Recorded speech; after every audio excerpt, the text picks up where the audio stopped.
하나님은 천지 만물을 만드신 창조주입니다. 하나님은 천지 만물을 만드신 창조주이기 때문에 하나님 외의 모든 존재는 피조물입니다. 하나님은 무슨 목적으로 천지 만물을 만드셨습니까? 아니, 하나님이 천지 만물을 만드셨다며요. 무슨 목적으로 만드셨을까요? 하나님 자기 목적입니다.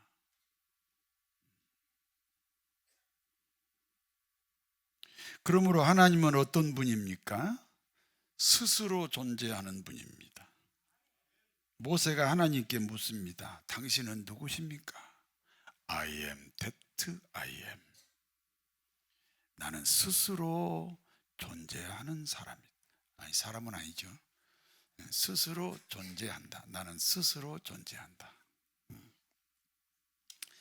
그러므로 이 세상의 모든 피조물은 스스로 존재할 수 없습니다.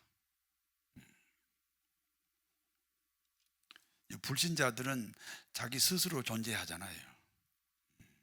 그러니까 그게 죄예요.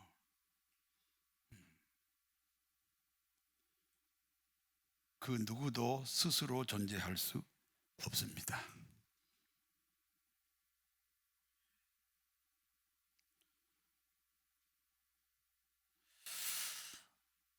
이 세상의 모든 피조물이 스스로 존재할 수 없다는 것은 이 세상의 모든 피조물은 하나님에 의하여 존재한다.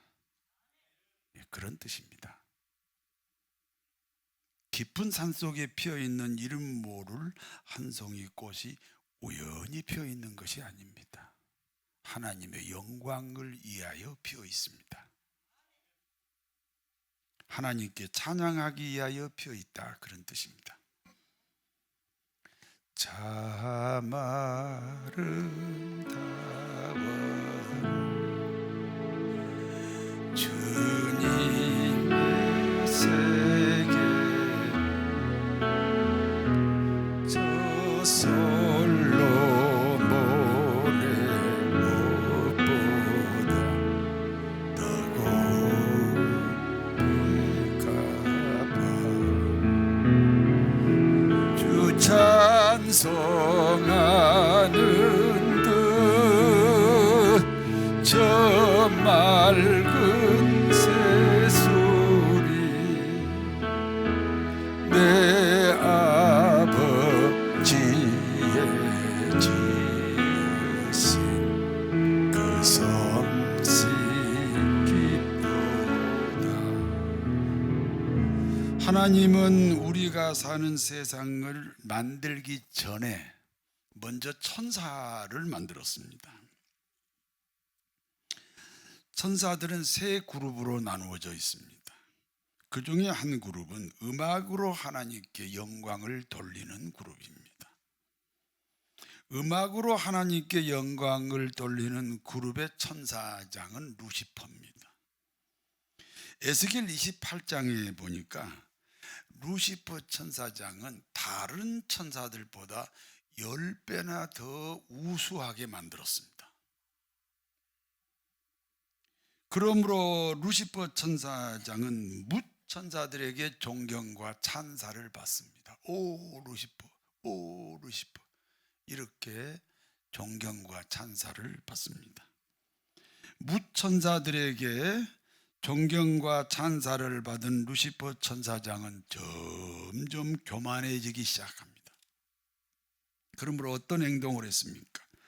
자기를 추종하는 천사 3분의 1을 거느리고 자신이 하나님 되겠다고 하나님께 도전합니다.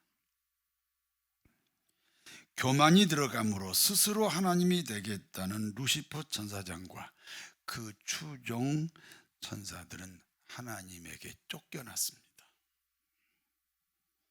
쫓겨난 천사장 루시퍼를 사단이라고 부릅니다. 그리고 천사장 루시퍼를 따르던 3분의 1 천사들은 마귀 또는 귀신 이렇게 부릅니다. 하나님으로부터 쫓겨난 사단은 마귀와 귀신들을 거느리고 인간이 살고 있는 세상으로 왔습니다. 사단의 특징이 뭡니까? 하나님 면전에서 하나님 되겠다는 속성을 가졌습니다. 인간이 사는 세상에서도 여전히 하나님이 되겠다고 하는 그 속성을 버릴 수가 없습니다. 인간은 하나님의 대리자입니다. 그러므로 하나님과 인간은 서로 연결이 되어 있습니다. 결국 사단이 하나님이 되는 일의 최대 장애물이 인간입니다. 사단은 장애물인 인간을 이길 수가 없습니다.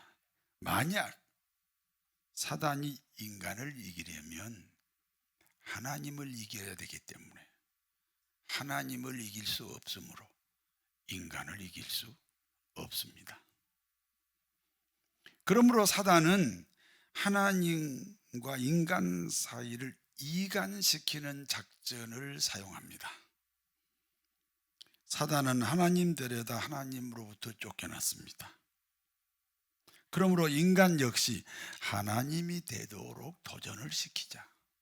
그러면 자기가 쫓겨나듯이 인간도 쫓겨날 것이다. 인간은 하나님의 대리자이기 때문에 하나님을 대신하여 세상을 다스립니다. 그러므로 세상은요, 하나님이 다스리지 않습니다. 하나님의 대리자인 인간이 다스립니다. 그렇기 때문에 인간은 하나님처럼 살고 있어요. 그러나 하나님이 아니에요. 대리자니까 하나님처럼 살아요. 그러나 하나님이 아니에요. 그러므로 하나님이 아니라는 고백이 필요합니다. 인간은 어떤 고백을 통해서 자신이 하나님이 아니라는 고백을 했습니까? 이 세상에서 할 수 있는 일이 10만 종류라고 가정을 하겠습니다. 하나님은 자기가 만든 세상이니까 10만 종류를 자기 마음대로 할 수 있습니다. 그러나 인간에게는 그 10만 종류 중에 한 가지를 할 수 없습니다. 그와 같이 한 가지 할 수 없는 것이 있으므로 하나님이 아니다 이렇게 고백하게 하였습니다. 그 한 가지 할 수 없는 것이 무엇입니까? 선악과입니다. 그러므로 인간은 선악과를 범해서는 절대로 안 됩니다. 그 선악과를 범하지 않으므로 하나님이 아닙니다 라는 고백과 함께 하나님처럼 사는 거예요. 그러니까 선악과는 절대로 범해서는 안 됩니다. 사단은 인간으로 하여금 선악과를 먹도록 유혹합니다. 첫 번째 여자 하와를 찾아갔습니다. 하와야, 저 선악과를 바라보라. 하와가 선악과를 바라봅니다.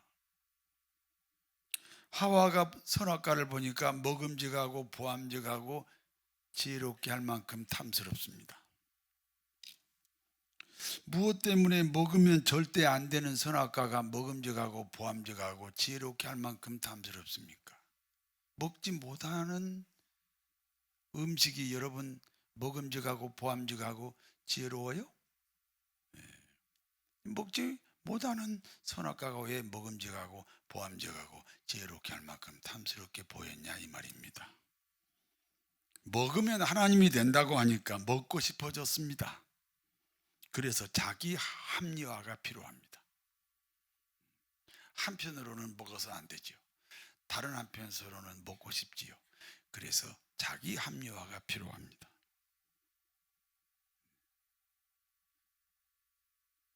자기 합리화가 만들어지면 자신의 행동이 불순종이라는 사실을 절대로 인정하지 않습니다.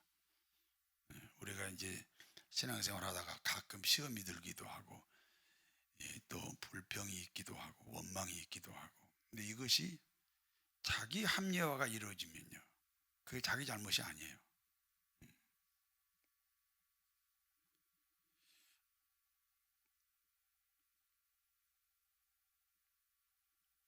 하와가요 혼자 먹기가 좀 그러니까 남편 아담을 불렀어요. 그리고 같이 먹었습니다. 그때 둘 중에 한 사람이 거절했으면 얼마나 좋았을까, 그런 생각을 할 때가 있습니다. 부부간의 집단 윤리가 만들어진 거죠. 그래서 같이 먹었습니다. 결국 선악과를, 아담과 하와가 선악과를 먹었다는 것은 아담과 하와가 하나님이 되겠다는 거잖아요.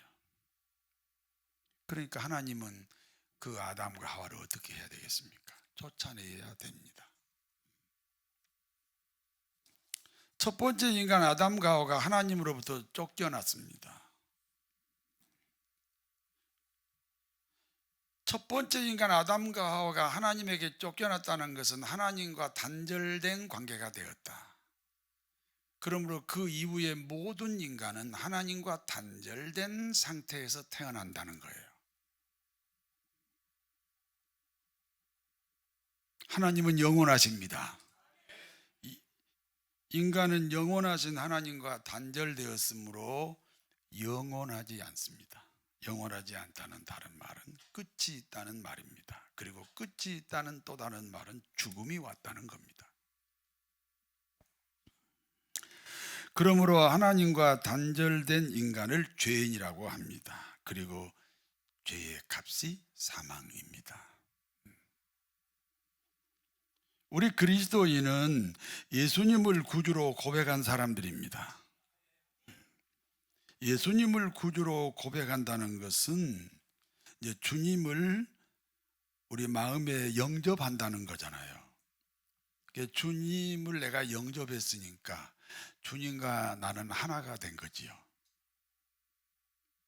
그러므로 주님과 내가 하나 되었으니까, 그러므로 주님이 죽으실 때 내가 죽었습니다.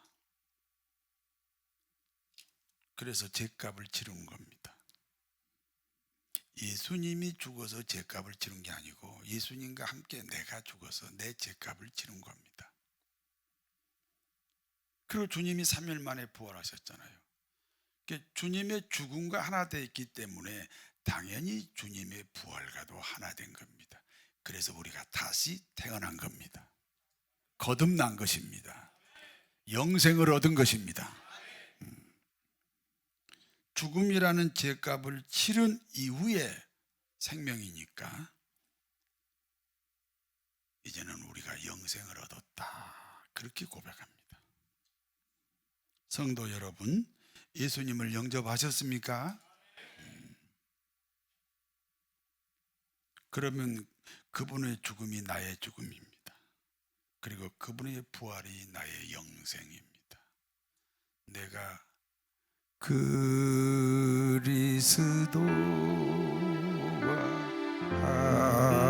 함께 십자가에 못 박혀.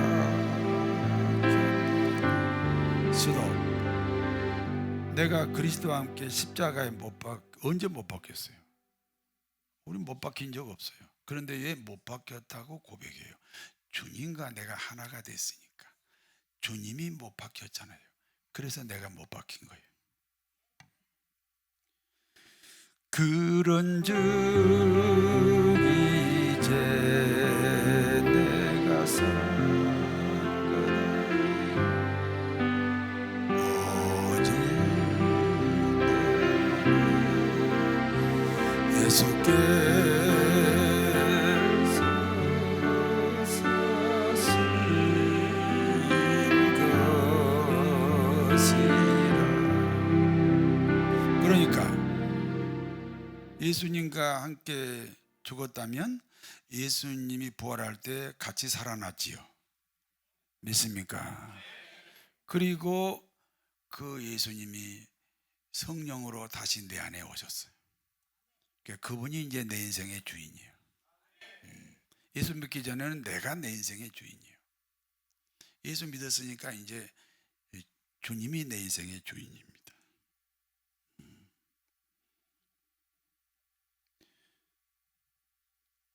구원받은 그리스도인은 누구의 통치를 받습니까?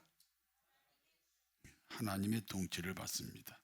사단이 통치하는 세상에서 하나님의 통치를 받습니다. 꼭 기억해야 됩니다. 아담과 하와가 선악과를 먹고 하나님으로부터 쫓겨남으로 세상은 사단의 수중으로 들어가요. 그러니까 사단이 통치하는 이 세상에서 우리 예수 믿는 사람은 하나님의 통치를 받습니다.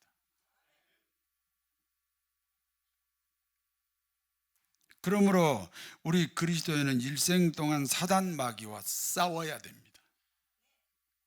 결국 신앙생활이 뭡니까? 영적 전쟁입니다. 영적 전쟁을 한 번도 느끼지 못하고 이 자리에 오시면 안 돼요. 우리가 생활 중에 영적 전쟁을 반드시 경험을 하셔야 돼요. 그러면 하나님의 통치를 받는 게 맞아요. 그러면 기독교인이 맞아요. 기독교인 다인 역시 사단의 유혹을 받았습니다. 누구나 사단의 유혹이 있다니까요. 왜? 기독교인이니까요. 다윗이 사단의 유혹을 받았습니다. 역대상 21장 1절을 같이 읽습니다. 사단이 일어나 이스라엘을 대적하고 다윗을 충동하여 이스라엘을 계수하게 하니라. 교회와 기독교인은 사단과 대적 관계라고 말씀드렸죠. 사단은 기독교인 다윗을 충동합니다. 다윗을 유혹한다. 다윗을 유혹합니다. 사단이 기독교인 다윗을 유혹하는 내용입니다. 이스라엘 땅에 인구조사를 하라는 겁니다. 인구조사 책임자가 요압입니다. 요압 장군이 다윗 왕에게 말합니다. 왕이시여, 인구조사는 하나님의 뜻이 아닙니다. 그러나 다윗 왕은 요압 장군의 충고를 무시하고 인구조사를 강행하였습니다. 인구조사의 결과입니다. 장정이 110만 명입니다. 장정이 110만 명이라는 것은 20세 넘은 남자의 숫자가 110만 명이다, 그런 뜻입니다. 유다 지파를 따로 조사했더니 장정이 47만 명입니다. 그러니까 이스라엘 땅에 20세 넘은 남자가 157만 명으로 조사가 됐습니다. 무슨 뜻인지 아세요? 전쟁에 나갈 수 있는 숫자가 157만 명이다, 그런 내용입니다. 문제는 다윗 왕의 인구조사를 하나님이 악하게 보셨습니다. 하나님이 인구조사를 악하게 보신다는 사실 때문에 다윗 왕은 즉시 하나님 앞에 무릎을 꿇었습니다. 성도 여러분, 우리가 신앙생활, 일상생활을 하다가 잘못을 저지를 수가 있어요. 그 잘못이 중요한 게 아니고요, 그 잘못 때문에 하나님 앞에 무릎을 꿇어야 됩니다.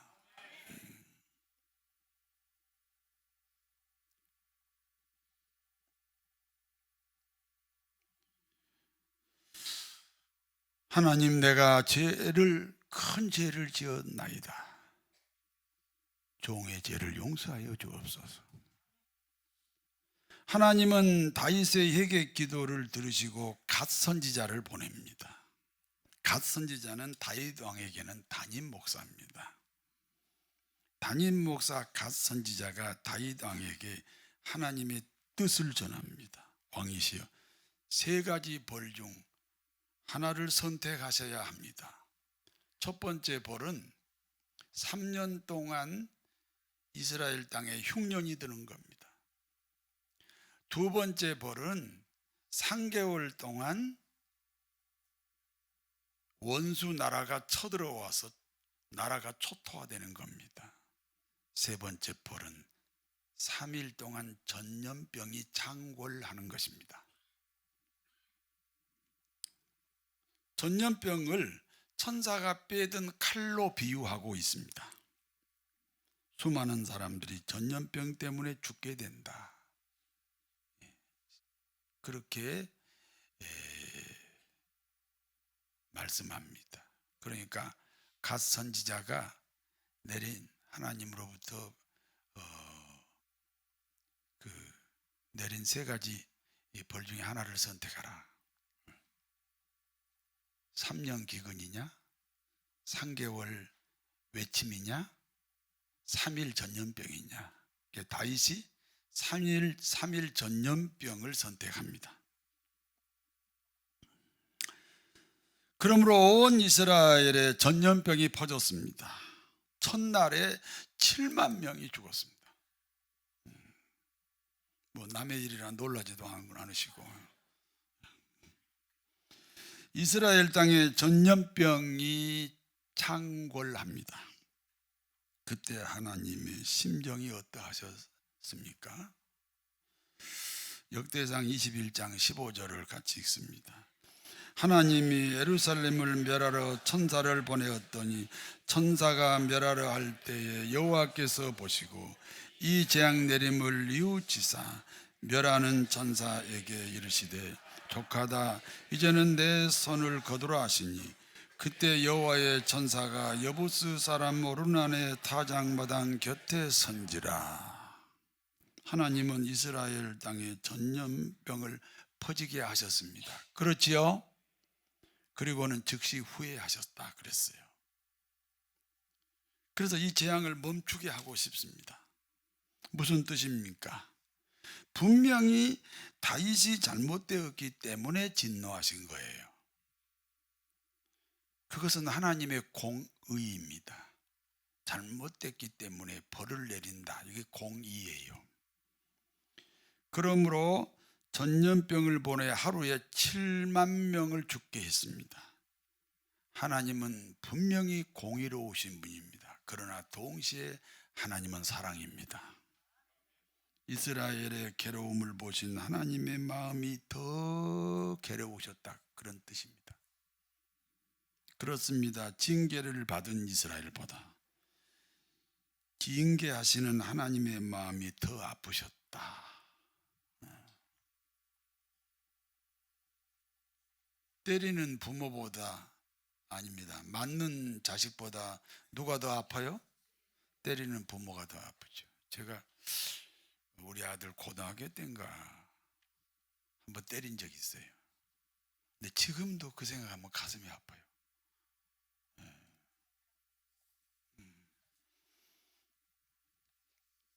그러니까 징계를 당하는 이스라엘보다 징계하시는 하나님의 마음이 더 아프셨다.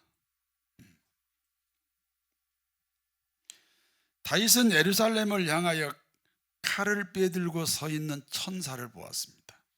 칼을 빼들고 있다는 것은 전염병이 아직 안 그쳤다, 그런 뜻이잖아요. 천사의 칼이 칼집으로 들어가야 이스라엘 땅의 전염병이 사라집니다. 아직 천사의 칼이 지금 칼집에 들어가지 않았습니다. 그러므로 다윗 왕과 장로들이 굵은 베옷을 입었습니다. 굵은 베옷은 언제 입습니까? 죄를 지었을 때 입습니다. 그리고 부모가 돌아가셨을 때 자식이 입습니다. 다윗 왕과 장로들은 굵은 베옷을 입고 얼굴을 땅에 대고 엎드렸습니다. 그리고 기도합니다. 하나님, 인구조사를 시킨 사람은 나 다윗입니다. 그러므로 범죄하고 악한 자는 나 다윗입니다. 그러므로 백성을 벌하지 마시고 나 다윗에게 벌을 내려 주옵소서. 그때 하나님이 갓 선지자에게 말씀합니다. 너는 속히 다윗에게 가서 이렇게 말하라. 다윗은 여부스 사람 오르난의 집으로 가게 하라. 그리고 그곳에서 하나님을 위하여 제단을 쌓으라. 오르난 타작마당에서 제단을 쌓으라는 것은 무슨 뜻입니까? 오르난 타작마당에서 제사를 드려라, 그런 내용입니다. 그러므로 갓 선지자의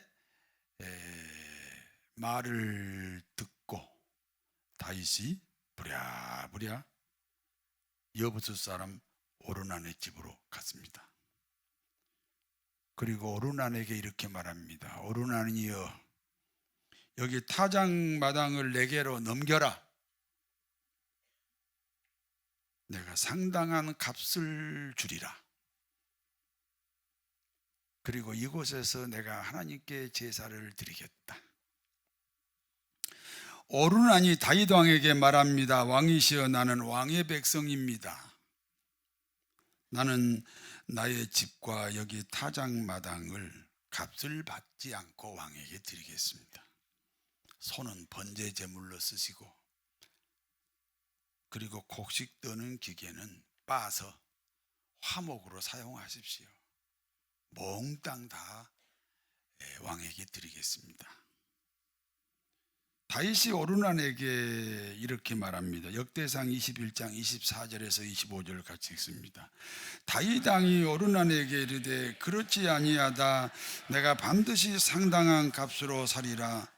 내가 여호와께 드리려고 내 물건을 빼앗지 아니하겠고 값없이는 번제를 드리지도 아니하리라. 그리하여 다윗은 그 터값으로 금 600세겔을 달아 오르난에게 주었다. 금 600세겔을 오르난에게 값으로 지불했다.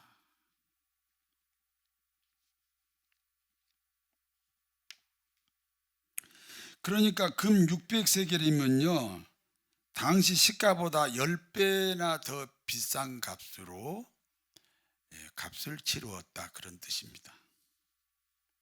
그리고 그곳에서 제단을 쌓고 제사를 드리자마자 하늘에서 불이 떨어졌습니다. 하늘에서 불이 떨어진 것을 본 천사는 빼든 칼을 칼집에 꽂았습니다.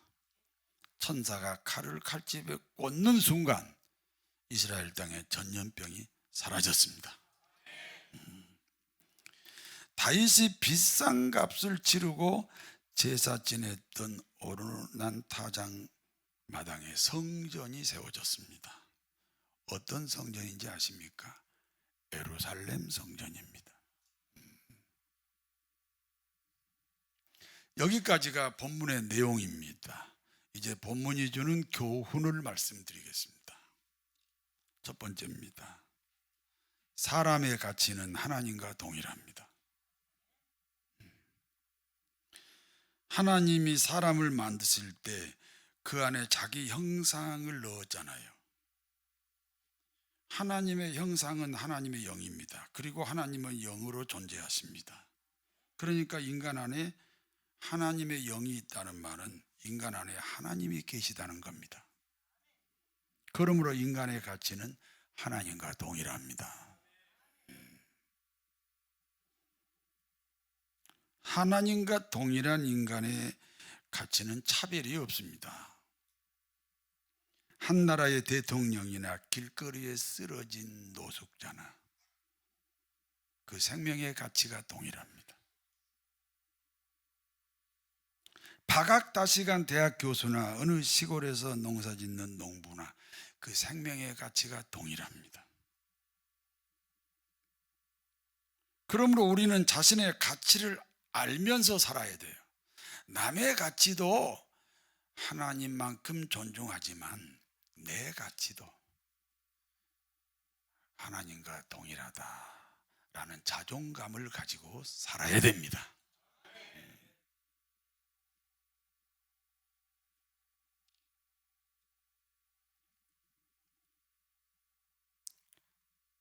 제가 이 목회를 하다 보면요, 신앙생활 참 아름답게 하시는 분이 있어요. 담임 목사의 마음에 쏙 들게 신앙생활 하는 사람이 있다고요. 그리고 명절에는 또 영락없이 선물도 가져오는 그런 교인들이 있어요. 어떤 교인은요, 참 목사님의 마음을 서운하게 하는 사람도 있어요. 근데 저는 차별이 없어요. 저를 잘해주시는 분은 서운할지 모르지만 사람은 다 생명의 가치로 보기 때문에 신앙생활에 허물이 많거나 신앙생활에 다른 사람보다 모범으로 하거나 제 입장에서는요, 다 같은 생명으로 보기 때문에 차별을 두지 않습니다.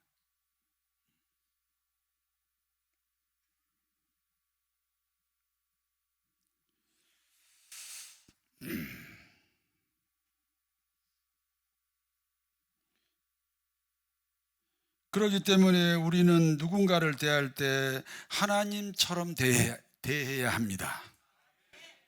우리 모두는 장자권자 야곱의 고백을 기억하고 있습니다. 형님을 배우니 하나님을 본 것 같습니다. 옆에 사람에게 인사하세요. 당신을 보니 하나님을 본 것 같습니다.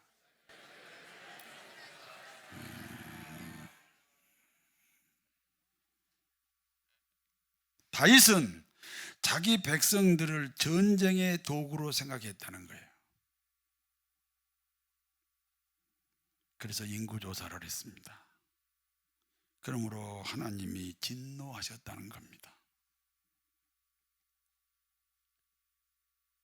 우리도 이 국가에 대해서 생각을 해야 됩니다. 경제만 무조건 살려준다고 해서 훌륭한 지도자라고 생각해서는 안 됩니다. 그 사람의 일생이 지도자답게 살았어야 됩니다.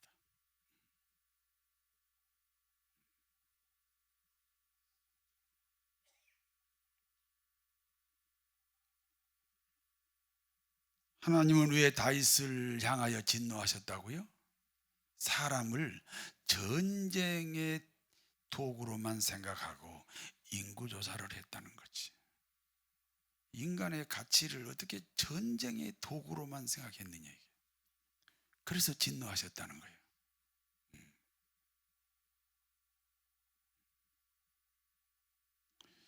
저희 아버지는 구남매 중 둘째로 태어나셨습니다. 가난 때문에 당연히 글자를 쓰고 읽으실 줄 몰랐습니다. 그러나 일찍이 자수성가했어요. 제가 태어날 때는 이미 부잣집 아들이었어요. 저희 아버지는 사람을 높여주시고 대접하기를 좋아하셨습니다.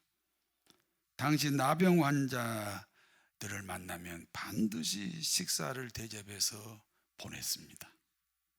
가난한 사람들의 빚을 대신 갚아주기도 하셨습니다. 생선 장사꾼들이 생선을 팔다가 그 해가 지면요, 모두 우리 집으로 모입니다. 그때는 냉장고가 없던 시절입니다. 그날 팔지 못하는 생선은 다 버려야 됩니다. 그래서 우리 아버지가 그 생선을 다 사주셨습니다. 그래서 저는 생선을 많이 먹고 자랐습니다. 저 기양산 올라갈 때 보면 알잖아요. 제일 먼저 올라가잖아요.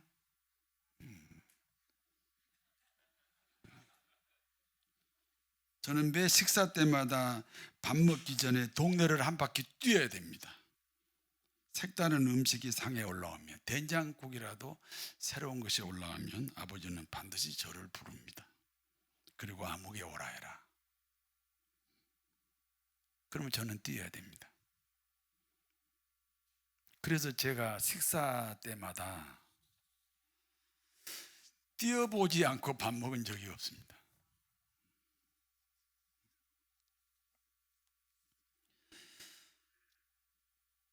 참 사람을 사랑하고 좋아하셨던 저희 아버지였습니다. 저는 기독교 집안이 아니에요. 근데 왜 제가 목사가 됐을까? 아버지 공덕이 아닌가? 그렇게 생각할 때가 있습니다. 여러분, 하나님이 제일 싫어하는 것은요, 사람을 무시하는 거예요. 하나님이 제일 좋아하시는 것은요, 다른 사람을 높여주는 거예요. 이해가 되시면 아멘 해보세요. 왜냐하면 인간의 가치는 하나님과 같습니다. 두 번째입니다. 인구조사를 위하여 이스라엘 땅에 전염병이 창궐했습니다.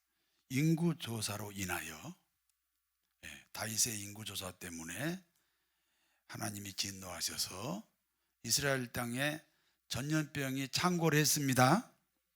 하루에 7만 명이 죽었습니다. 그와 같은 대재앙을 물리치는 비결이 무엇이었습니까? 하나님께 제단을 쌓는 일입니다. 예배 회복입니다. 다윗 왕은 여부스 사람 오르난 타작 마당에서 제사를 드렸습니다. 그때 전염병이 사라졌습니다.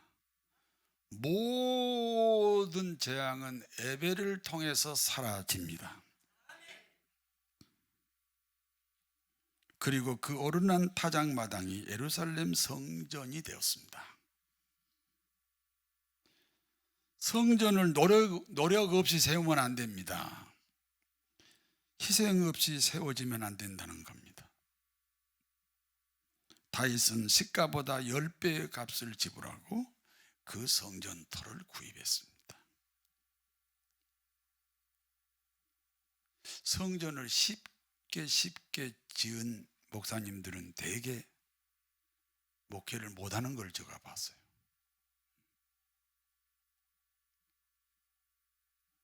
성전이 하나님의 집이잖아요. 다윗이 그래서 공짜로 준다는 성전터를 그 당시 시가보다 10배를 더 주고 사지 않았습니까? 다윗은 예루살렘 성전을 지으려고 평생 준비했습니다. 그러나 아들 솔로몬 때 성전이 건축되었습니다. 저희 교회 역시 성전 건축을 위해서 긴 세월 동안 기도해 오고 있습니다.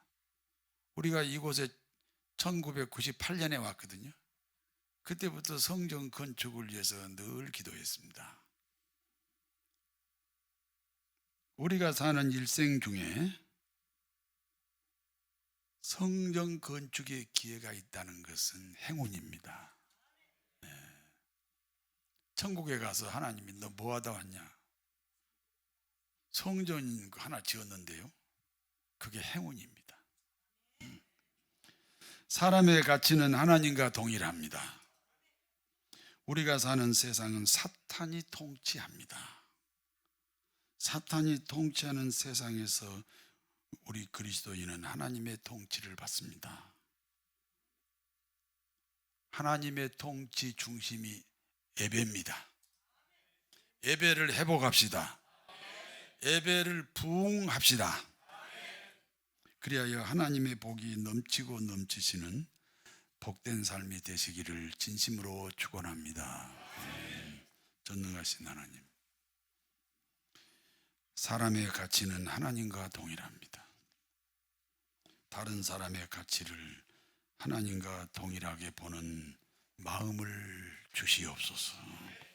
걸어가신 하나님 아버지, 2024년은 예배 회복으로 예배 부흥이 일어나게 하옵소서. 그리하여 2024년이 축복의 해가 되게 하옵소서. 예수님의 이름으로 기도하옵나이다.